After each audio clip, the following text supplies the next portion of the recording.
డిఎస్సికి సంబంధించి అంత చక్కగా ప్రభుత్వం పకడ్బందీగా చేస్తుంటే కొన్ని లోపాలు వచ్చినాయి అన్నటువంటి వార్త మాత్రం సిటీ ఎడిషన్లో వేసుకొచ్చారు ఇక్కడ ఈనాడులో. ఇందులో డిఎస్సి దరఖాస్తుకు విఘ్నాలు ఎన్నో అంటూ ఇందులో కూటమి ప్రభుత్వం మెగా డిఎస్సి నోటిఫికేషన్ విడుదల చేయడంతో దరఖాస్తు చేయడానికి అభ్యర్థులు పోటీ పడుతున్నారు. ఆన్లైన్లోనే చేయాల్సి రావడంతో కొన్ని సాంకేతిక సమస్యలు ఎదురవుతున్నాయి. గతంలో ఫీజు చెల్లించిన వారు ప్రస్తుతం చెల్లించాల్సిన అవసరం లేదని, ఆ వివరాలు అప్లోడ్ చేస్తే చాలని ప్రభుత్వం పేర్కొనడం అభ్యర్థులకు ఊరటనిచ్చింది.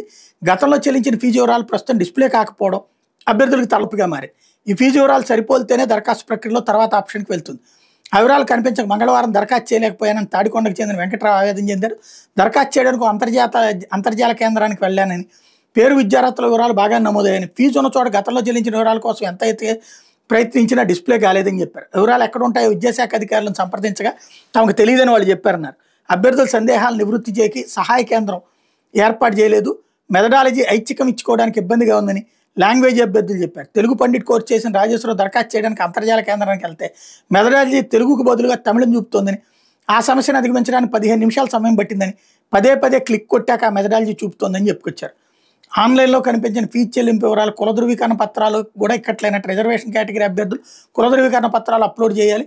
గతంలో శాశ్వత కుల ధృవీకరణ పత్రం పొందిన వాళ్ళు దాని ఆధారంగా తాజాగా మరో పత్రం ఇవ్వాలంటూ సచివాలయంలో దరఖాస్తు చేసుకున్నారు. తహసీల్దార్ కార్యాలయంలో ఆర్ఐ తదితరులు శాశ్వత ధృవీకరణ పత్రంతో తాము మరోసారి కుల ధృవీకరణ పత్రం ఇవ్వలేమని, 10వ తరగతి టీసీ నకలతో దరఖాస్తు చేయాల్సిందని ఇబ్బందులు పెడుతున్నారు.